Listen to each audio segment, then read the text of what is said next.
So what is lateral thinking? Essentially, it's being able to reframe problems, right? Being able to reframe things, seeing opportunities where others see obstacles, right?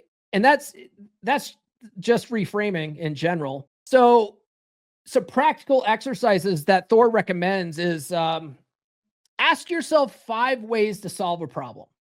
Right? Like, let's say you come across a problem, you're at first you're intimidated by the problem and how much of a challenge it's going to be, and you don't know how to fix it, so you're sort of overwhelmed. He says just sit down and try to think of 5 things, because if you can come up with 5 different ways to possibly solve a problem, you're going to feel a little more confident about going at the problem, right?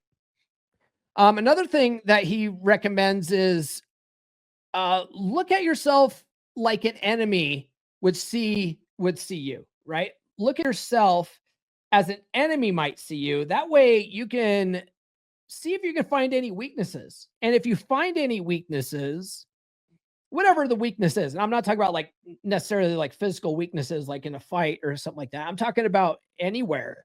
Maybe your body language is weak, right? Maybe your emotional control is weak. But you try to like analyze yourself as if you're someone that hates your guts, right? And you want to try to use something against yourself. What could you use against yourself, right? And then you find those weaknesses, and then now you know where to shore things up. Right? Now you know which areas need some work. See how that might be helpful? I can see how that might be helpful. Social proof versus internal proof, right? Command attention without seeking it. Social proof versus internal proof. So this is something that I had to learn. I had to learn through this space, learning all this stuff, studying these books. A lot of us are validation seeking, right? We want to know we're doing a good job. Like words of affirmation are always the top 2 for men, right? Physical touch and words of affirmation. If you ask any, like 99.9% of guys out there, those are their 2 top love languages, because those are the 2 things men don't get that much, right? Well, those words of affirmation, you want to know you're doing a good job. You want people to tell you. You want that attaboy. You want that pat on the back, right? And I used to be that guy. I used to want to know I'm doing a good job. You find value in what I'm doing, right? Like all that kind of stuff. But then I found that that's feminine energy. It's very feminine energy to be seeking that kind of that external validation, and that you don't need other people's approval. You don't need other people's validation, right? If you're doing a good job and you fucking know you're doing a good job, you can validate yourself. Okay. So that's where that internal proof comes from. Like, you're putting in the work. You're doing 1% better every day. You fucking know that. You don't need anyone to tell you that. Right. So then you stop seeking out that validation. You stop seeking out that external approval. And when you stop doing that, people see you as more of a secure person. Because if you're always asking other people, it comes across very insecure. You're projecting insecurity when you do that. So knock that off. Learn to self-validate. Learn to, appreciate the stuff that you're doing without asking for other people's buy-in on it, right? It's one of those things that's easier said than done. Hard habit to break, though. Very hard habit to break. And then let's talk about why women test confidence. And we sort of touched on it a little bit. We talked about congruence, right? You being congruent and having everything in alignment between thoughts, words, and actions. Well, one of the real reasons women will test you is they're testing that congruence. They want to make sure that what you're doing, this thing that you're projecting to them, this thing that you're showing up with, this is really you. It's not just some facade to try to get her in bed, right? And that's the problem with the pickup artists, right? The pickup artists, if you ever read The Game by Neil Strauss, all those guys were really good at getting women into bed very quickly. Fucking awful at keeping women around in the long term. And it was because they weren't congruent, right? They were putting on an act. They were doing this dancing monkey fucking magic trick act to get women's into their emotions quickly, spike that attraction fast, and get them into bed, right? But that was all a facade. It was all like a fake act to get women into bed. But once these women spent time with these guys, they were like, Jesus Christ, these guys have no frame. They have no emotional control. They're complete wrecks, right? They have no control over themselves. They're not confident.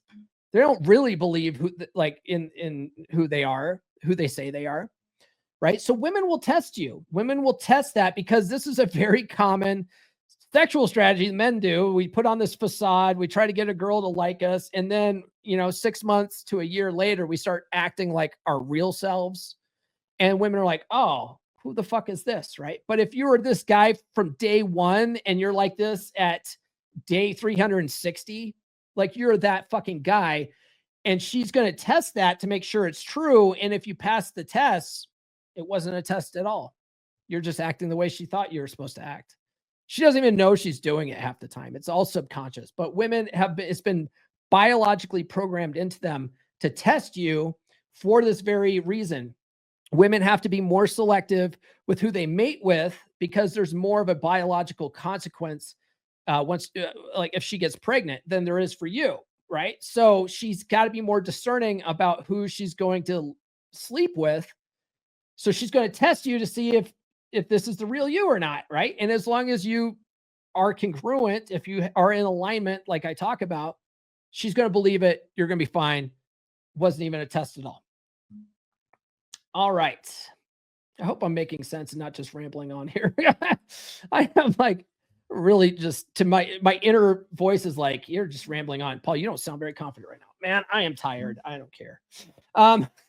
Guys, get in Beer Club, beer.comeonmanpod.com. It's a good group of guys. The guys are all working on this kind of stuff, leveling up, swapping notes about it, asking questions on various levels of the path, right? So don't come into the group being intimidated because you're a new guy. Like we welcome fresh meat, right? We like the new guys. We like being like having guys ask questions. We like, a lot of the guys like sharing their knowledge with you and stuff. Am I getting flushed or is that just, I don't know, but I think I'm just really like getting passionate, getting really into this. Anyway, join Beer Club. It's a good group of guys, beer.comeonmanpod.com. You guys can work with me. I do work with one-on-one clients, and you can book a call by going to call.fixeddeadbedrooms.com. But I have a new policy that if you haven't read my book, Get Her to Fuck You Again, if you haven't read the book and started doing the workbook, I'm not going to take your call, okay? I'm just not. I need to know that you have skin in the game, that you're willing to do the work, right? Because if you aren't willing to get a $20 book and a $10 workbook and start applying this stuff on your own in your own marriage, you're not going to do the work that I have you do. And I cost way more. Okay. I cost way more. So don't waste your money if you're not going to do the work. Don't waste my time. Okay. I only want to work with guys who are fucking serious, because guys who are in it to win it, who are coachable, who don't make up excuses, right? They're resourceful. Like those are the guys I want to work with, because those are the guys that are going to see real results, right? But if you're hoping to take a shortcut by working with me, it's not going to work. You still have to do the work. All right. So get the book, go to Amazon, go to the links in the description, Get Her to Fuck You Again, get the workbook, work on that stuff, at least for a little bit. Right. And then book a call, right, when you're ready. Okay. Last little segment here. Let's talk about living as the confident, desired man. Rewriting internal paradigms, habits, stories, beliefs that shape your reality. That's one of the really good things about my book. My book talks about the faulty paradigms that we're all brought up with, that we're programmed with through society, and rewriting those, right? And there's different ways of doing it. in the book, I talk a lot about affirmations and journaling. All that kind of work is sort of self-paced NLP techniques that you can do on your own, right? And I personally do I do journaling in the morning. I do like a scripting exercise every morning. It's about 20 minutes. You don't have to do 20 minutes. You can do about 10 minutes. But just the act of sitting down, putting pen to paper, I'm talking about physical pen, physical paper, not digital, actually sitting down and handwriting stuff out. There's something about that. There's studies on this where you retain that information better. And if you're taking the stuff that you're putting out, you're actually thinking of this stuff as you go, right? It's absorbing into your subconscious mind as a new paradigm, right? So I talk about that in my book. In Thor's book, The Essential Skills of Masculine Presence, the superhero inside, he talks about a lot of those same types of exercises, right? You want to change the habits, stories, and beliefs that shape your reality. Your reality doesn't exist out here. It all exists in here. It's all an interpretation. And if you change how you look at things, the things you look at change. And it's not magic. It's just your perception of reality, right? Attraction is a side effect of your internal congruence, right? And I sort of alluded to this at the beginning. Once you're in alignment, right? Once your deep psychology, your paradigm, your subconscious, your habits are in alignment with this new you that you're trying to create, once you're in alignment with it, that's going to influence your actions. And that's how you talk, how you carry yourself, your body language. It's going to impact how you interact with people. That's going to impact your actions. Those actions are going to cause reactions, right? From others, other things, other people, whatever. Those are going to create your results in life. Okay. So that attraction is a side effect of your internal congruence, right? Your mental frame. That's why Rollo Tomassi says frame is everything. Okay. Because once you believe this stuff, once you believe you have that dominant masculine presence, once you believe you are the most attractive man in Colorado, right? You guys know that story. I talk about it in my first book, Everything I Wish I Knew When I Was 18. I talk about how I used to tell myself that I'm the most attractive man in Colorado. The reason why I would do that is because if you say that kind of stuff over and over and over again, you start to believe it. You start carrying yourself that way. New episodes every Monday, Wednesday, and Friday. Subscribe now.